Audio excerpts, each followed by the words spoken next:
Il vaut mieux fréquenter des personnes à la parole tranchante mais honnêtes que des gens doux mais faussement humbles et hypocrites.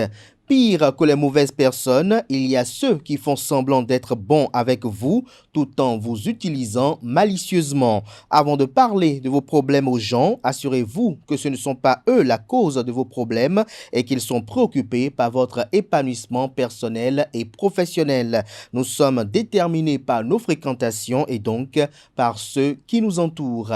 Bonjour à toutes et à tous, bon réveil matinal, bienvenue sur Free Matin, ce rendez-vous matinal d'information, d'analyse et de divertissement sur Eusa TV. La fête des religions endogènes à Ouida hier parcourt l'actualité au Bénin au petit matin de ce 11 janvier 2023. Au lendemain de la consultation du TOFA, le signe révélé, Saaklan, fait la une des journaux. Les interprétations vont bon train de part et d'autre. Vous en saurez davantage dans la une des journaux et on vous propose de suivre dans le bulletin matinal d'information le professeur Maouyon Kako, président du comité des rites Vaudou, qui expose un peu de façon sommaire et expéditive ce que ce signe-là révèle pour le compte de cette année 2024. Les députés de la 9e législature sont attendus au Palais des gouverneurs ce jeudi 11 janvier 2024 pour prendre part à une séance plénière. Des détails sur l'ordre du jour au cours de la présentation de Nosrine Fatoumbi du bulletin matinal d'information. Le conducteur d'un véhicule de transport d'essence de contrebande a été calciné à Cotonou ce mercredi 10 janvier lors d'un accident de circulation. Vous en saurez davantage dans le bulletin matinal d'information. En sport, avec Colombe Oussou, en raison d'un dysfonctionnement de l'avion, la délégation de la Fédération gambienne de football en direction pour Côte d'Ivoire n'a pu effectuer le déplacement. Plus de détails au cours de sa présentation. Notez également que dans le cadre des préparatifs de la CAN 2023, la Tunisie s'est offert le Cap-Vert 2-0.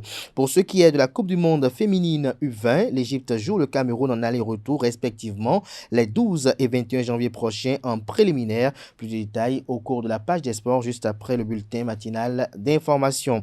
Et juste après la page des sports, vous aurez droit à la définition du jour avec Kanté Amoussou qui nous fait découvrir ce matin l'expression à la queue le. Et en fin d'émission, on retrouve Atifa Olafa de la rubrique Trucs et astuces. Ce jour, elle nous parle d'une astuce mode. Découvrons avec elle quelques astuces pour être plus confortable dans des paires d'escarpins. Voilà l'essentiel à retenir du sommaire de ce matin, chers amis internautes. Juste après l'instant pub, on se retrouve pour parcourir ensemble les unes de ce 11 janvier 2024. L'École supérieure d'administration, d'économie, de journalisme et des métiers de l'audiovisuel ESAE offre de nouveaux challenges pour l'année universitaire 2023-2024. Étudiantes et étudiants, parents d'élèves nouveaux bacheliers, ESAE, c'est la garantie d'une formation de qualité à des conditions très avantageuses. À Gbedjromede, à Papa, à Boumekalavi et Parakou, inscrivez-vous en administration générale, administration du travail et de la sécurité sociale, trésor et finances publiques, impôts, diplomatie et relations internationales, journalisme et métiers de l'audiovisuel, gestion des marchés publics, planification et développement local, sciences économiques, sciences juridiques et toutes les filières des sciences de gestion. ESAE vous offre des bourses, demi-bourses et de réductions pour les premières inscriptions dans toutes ces filières. Waouh! En licence 1, 2 et 3 et en master, bénéficiez jusqu'à 50% de réduction sur tous nos sites. N'est-ce pas génial? Infoline. ESAE Gbedjromede, 3e rue à droite en quittant le carrefour Le Jador pour la BIBE Jéricho ou au plus 229 90 93 65 21 98 98 14 00 à Kpakpa au plus 229 52 88 33 33 à Boumekalavi au plus 229 52 88 44 44 Parakou au plus 229 52 46 12 12. ESAE, l'excellence à un an.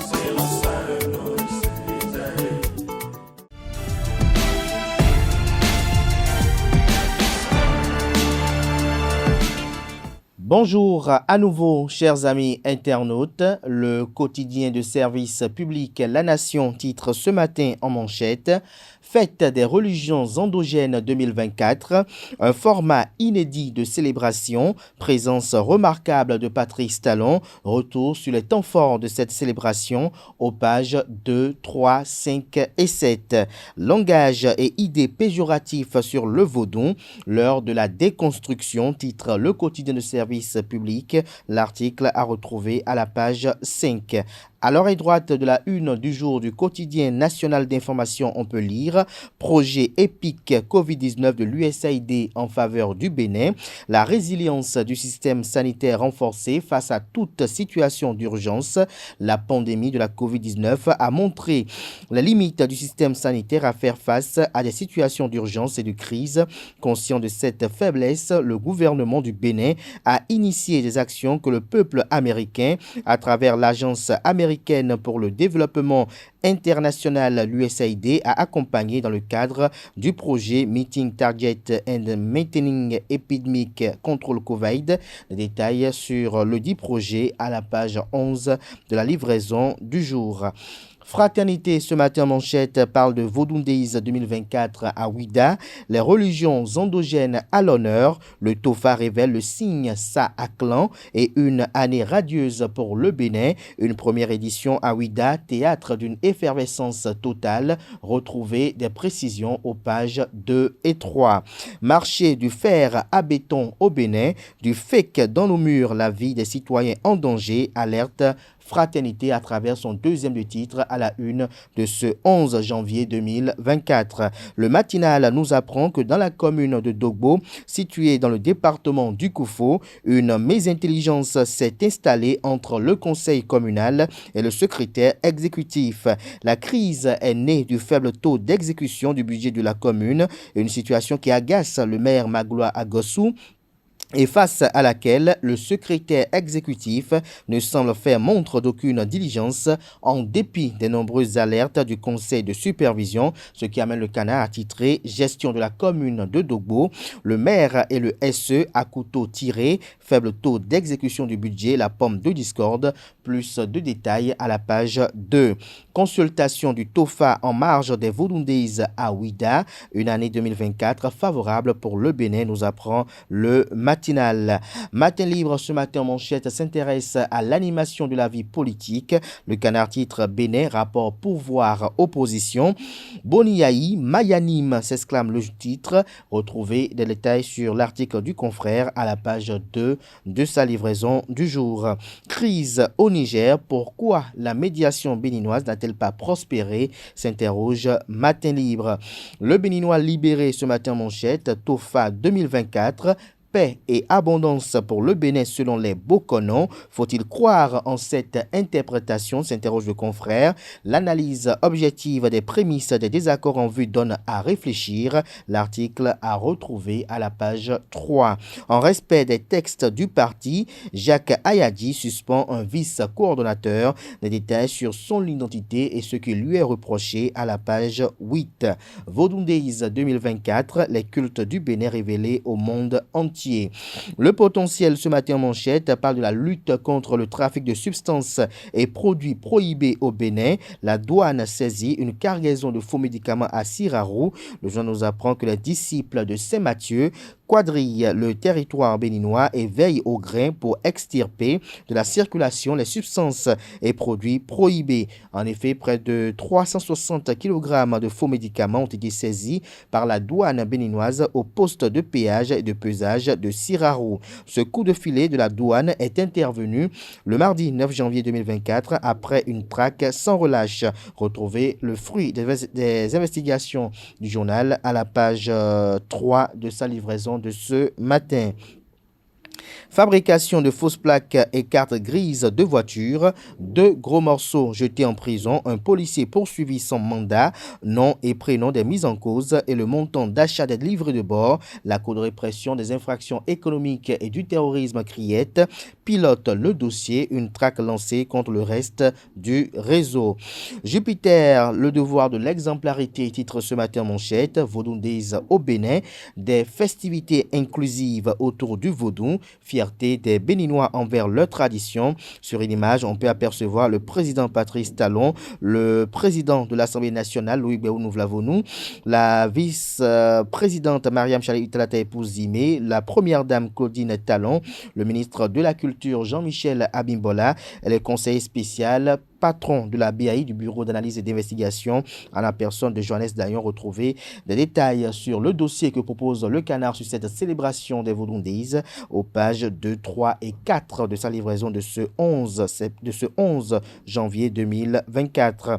Toujours à la une de Jupiter de ce matin, classement global Firepower des puissances militaires 2023, l'Égypte premier en Afrique. Le Figaro national ce matin manchette, présent au Festival Vodou Days, Patrice Talon démontre son intérêt pour la culture et les traditions béninoises.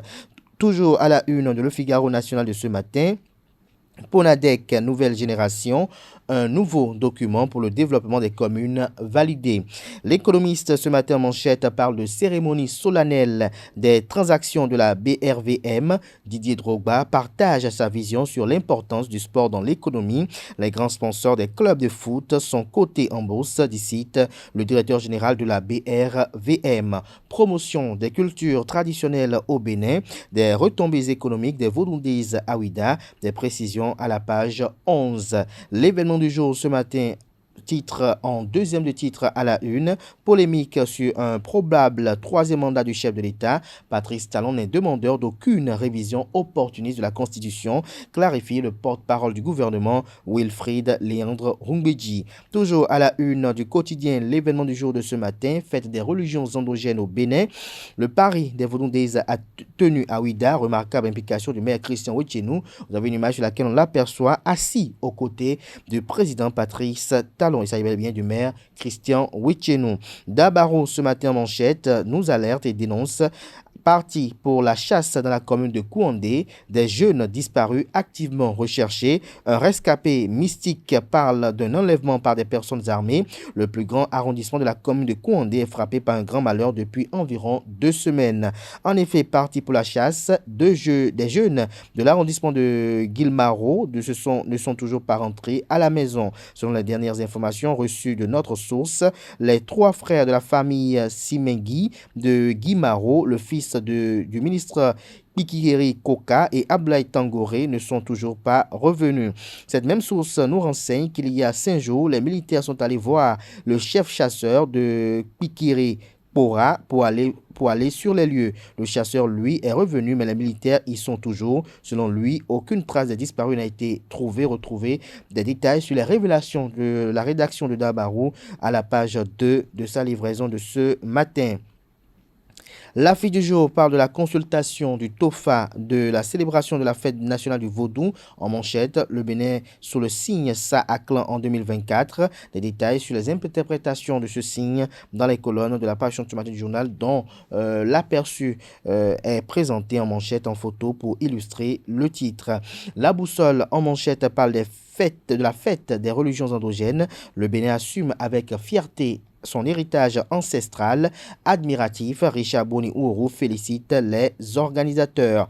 Imputation du projet de révision de la Constitution au chef de l'État. Pour le président Talon, ce débat n'existe pas. D'ici, Wilfried Léandre Rumbedji. Retrouvez l'intégralité de ses propos dans les colonnes de la page ce matin du journal. Décryptage info ce matin en manchette. Benetofa, le signe Sa-Aklan annonce de belles perspectives pour 2024. Des précisions à la page 3. Le coopérant ce matin en manchette, séance plénière à l'Assemblée nationale. Les députés à l'hémicycle ce jeudi avec 8 dossiers à l'ordre du jour. Le projet de loi uniforme relatif à la lutte contre le blanchiment de capitaux, le financement du terrorisme et la prolifération des armes de destruction massive. Parmi les dossiers à examiner, nous apprend le Canard. Nous bouclons ce matin avec l'hebdomadaire satirique et humoristique apparaissant à Cotonou. Cri de ralliement autour des Vodou Days. tous à Kulda. Les détails sur cette œuvre humoristique du journal à la page 6 de sa parution. Vous avez quelques caricatures, notamment l'une des Angbetor, une des Egungun, une également de ces femmes brésiliennes qui étaient au Festival Vaudou Days. Et vous avez un citoyen qui rétorque, Relou, un nouveau vaudou est apparu cette année, faisant allusion ainsi aux femmes brésiliennes qui sont venues agrémenter ce festival d'envergure internationale. Voilà l'essentiel à retenir de la une des journaux de ce matin. Merci pour l'attention. Les quotidiens sont disponibles dans les kiosques, également accessibles en ligne pour ceux d'entre eux, bien évidemment, disposant d'un site internet. Nous passons à présent au bulletin matinal d'information qui est présenté ce matin par Nansérine Fatoumbi.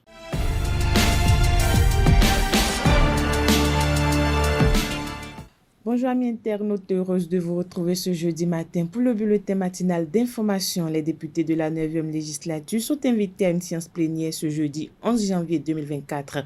La séance prévue pour démarrer à 14h sera l'occasion pour les parlementaires d'examiner plusieurs propositions de loi. Il s'agit entre autres du projet de loi portant autorisation de ratification de l'accord de coopération du 21 décembre 2019 entre le gouvernement des États membres de l'Union monétaire ouest-africaine et le gouvernement de la République française, de l'examen du projet de loi portant autorisation de ratification de l'accord établissant l'Alliance Smart Afrique, les projets de loi portant loi cadre sur la planification du développement et l'évaluation des politiques publiques en République du Bénin et le projet de loi uniforme relatif à la lutte contre le blanchiment de capitaux, le financement du terrorisme et de la prolifération des armes de destruction massive seront examinés par les parlementaires.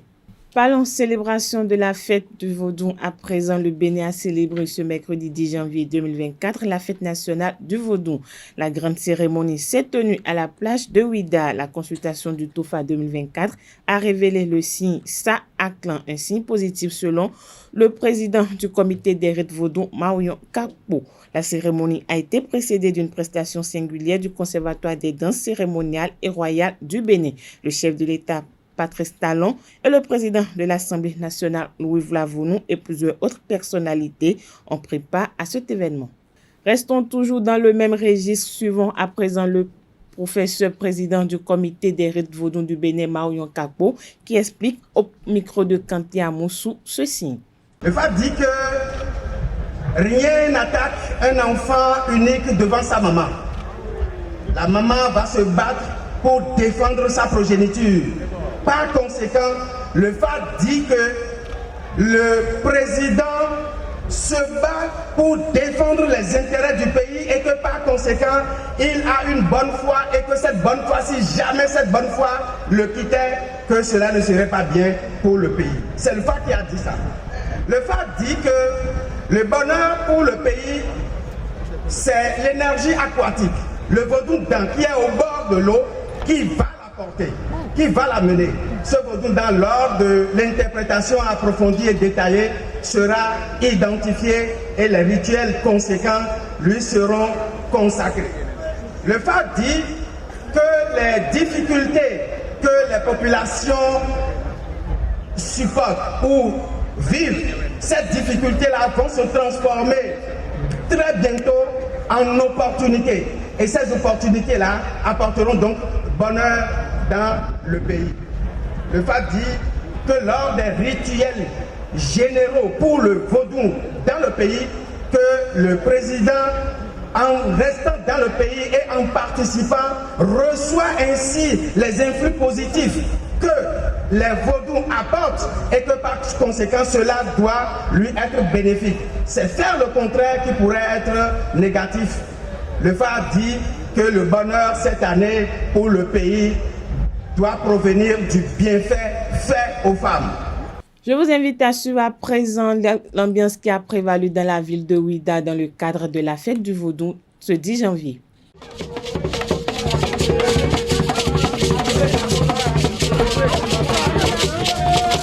Au Bénin, les manifestations entrant dans le cadre des Vodou Days ont été lancées dans la ville de Ouidah le samedi 6 janvier 2024 avec la caravane brésilienne. Les Vodou Days s'inscrivent dans la traditionnelle fête du 10 janvier instaurée depuis des années. Ces célébrations symbolisent une évolution majeure dans la valorisation du vaudou, à la fois comme une partie intégrante du patrimoine culturel béninois et comme un véritable catalyseur du tourisme. En transformant le festival de vaudou en un événement plus inclusif et diversifié, les Vodou Days s'ouvrent au public international pour enrichir l'attrait du Bénin sur la scène internationale. C'est une opportunité pour le Bénin à travers Ouidah de se positionner comme une destination touristique unique. L'effervescence d'une telle initiative se remarque à travers diverses prestations qui se font vivre dans la ville de Ouidah depuis le 6 janvier à ce 10 janvier. Ces festivités permettront aux Béninois ainsi qu'aux touristes et afro-descendants de revivre le trajet fait par les esclaves avant d'être déportés. Pour ce grand événement qui s'est tenu dans la ville historique de Ouidah, des milliers de touristes étrangers se sont massivement déplacés. Pour rappel, les Vodou Days sont un projet porté par le gouvernement béninois pour révéler au monde ce riche patrimoine du Bénin.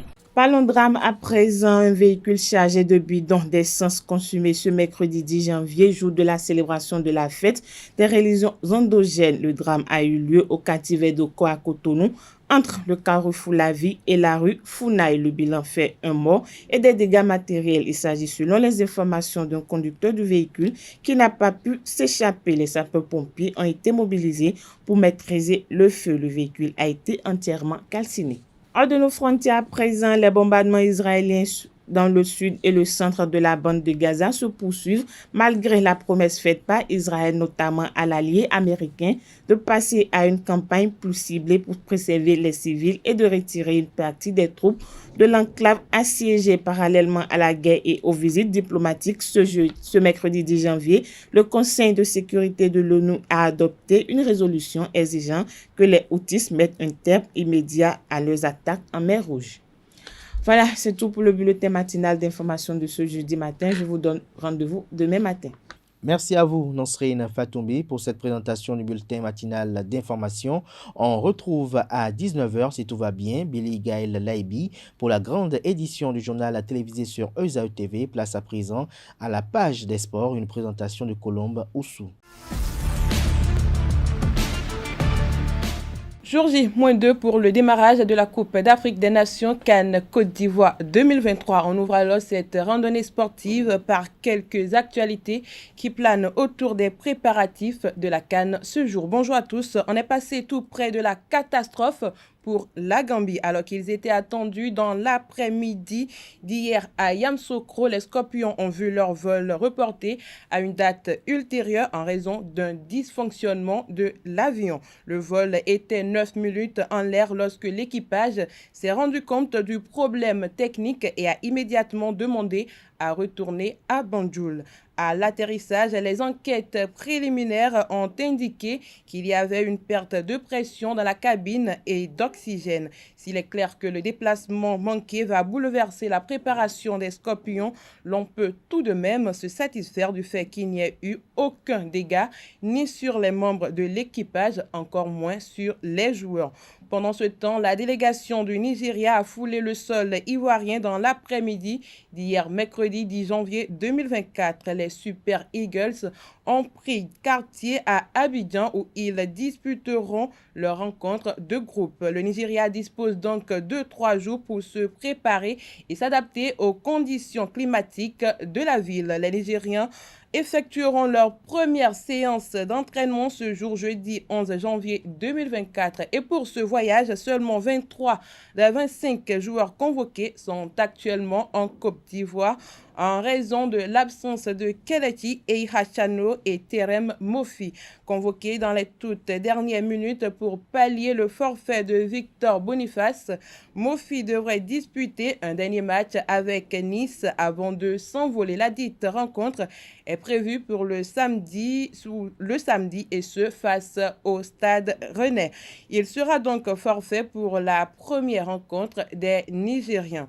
L'Égypte qui est arrivée en Côte d'Ivoire dans la nuit du 9 janvier pour la CAN 2023 après avoir récupéré à effectuer sa toute première séance d'entraînement hier soir sur la pelouse du stade Jardin Botanique. Mohamed Salah et ses coéquipiers se sont bien défoulés. Alors que la séance a commencé par des exercices physiques, le sélectionneur Rui Victoria a introduit plus tard les exercices tactiques et de tir au but. L'Égypte va disputer son premier match de la CAN 2023 contre le Mozambique. Cette rencontre s'inscrit dans le cadre de la préparation de la première journée. Les deux autres adversaires des Pharaons sont le Cap-Vert et le Ghana. La Tunisie, quant à lui, a enchaîné avec son deuxième match amical contre le Cap-Vert hier soir. Alors que la rencontre s'inscrit dans le cadre des préparatifs également pour la CAN 2023, les Aigles de Carthage se sont imposés 2-0 devant les Cap-Verdiens. À l'issue de ce match, on pourrait induire que la Tunisie s'est améliorée. Le sélectionneur Jadel Kadri et ses poulains ont appris de leurs erreurs face au Al Mourabitoun pour les phases de poule.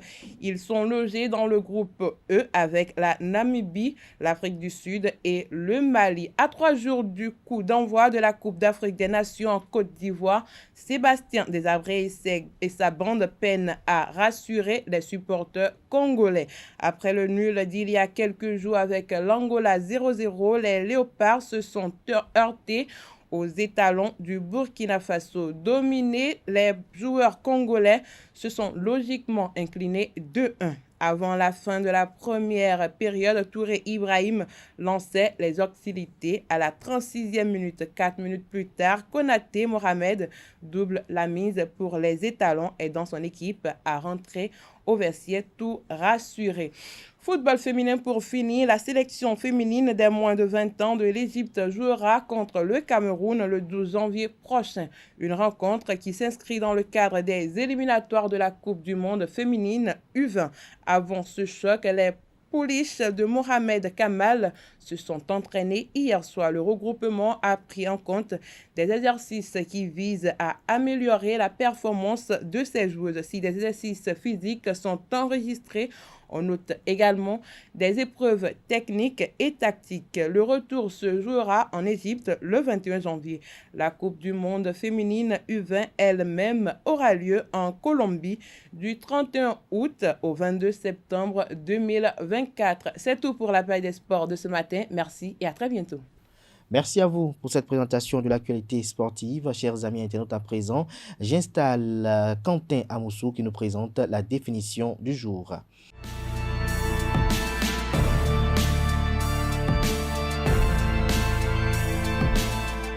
Bonjour amis internautes, l'expression « à la queue leu » signifie littéralement « à la queue du lion ». Elle est utilisée pour décrire une situation où les personnes ou les objets se suivent dans un ordre précis et rapproché, formant ainsi une file indienne. Cette expression met en avant l'idée de continuité et d'alignement strict, chaque élément suivant le précédent de manière régulière. L'origine de l'expression « à la queue leu » remonte au XIIe siècle et trouve son origine dans le bestiaire médiéval. Dans ce contexte, le le, est un vieux mot français qui signifie lion. Selon certaines croyances médiévales, les lions marchaient en file indienne les uns derrière les autres lorsqu'ils se déplaçaient en groupe. Et donc, amis internautes, l'expression faisait tout simplement référence à cette manière de se déplacer des lions et a été transposée pour décrire le mouvement des personnes ou des objets qui se suivent en ligne droite. Voilà, c'est tout pour la définition de ce matin. Merci à vous, Quentin Amoussou, pour cette présentation. À présent, on installe Atifa Olafa qui nous présente la rubrique Trucs et astuces.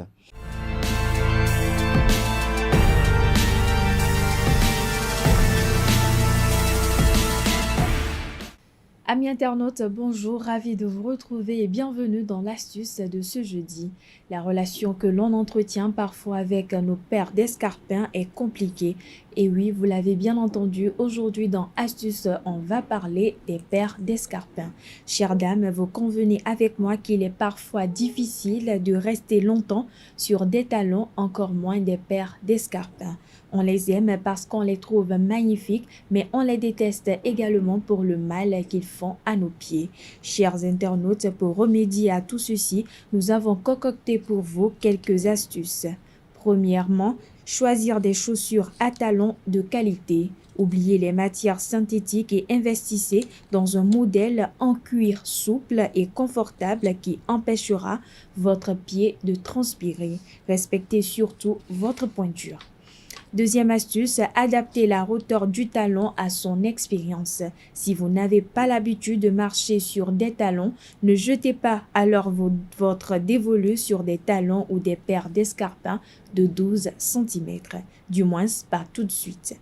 Pour les novices, privilégiez les talons à 7 cm ou plus. Si vous osez encore plus, ces derniers pourraient vous causer des douleurs au dos. Troisième astuce, exercez-vous à la maison ou sur un petit trajet. Une astuce incontournable, portez souvent vos talons pendant plusieurs heures à la maison avant de les porter à l'extérieur. Quatrième et dernière astuce, installez correctement son pied dans sa chaussure à talons. Pour être à l'aise dans ces paires d'escarpins, vous devez placer la pression effectuée par le poids du corps sur la plante des pieds. C'est en effet elle qui doit supporter le poids du corps et non le talon. Quand on sait qu'on va porter des paires d'escarpins, prévoyez également l'arrivée des douleurs. Pour cela, armez-vous des semelles en silicone antidérapantes, mais qui maintiennent le pied en place.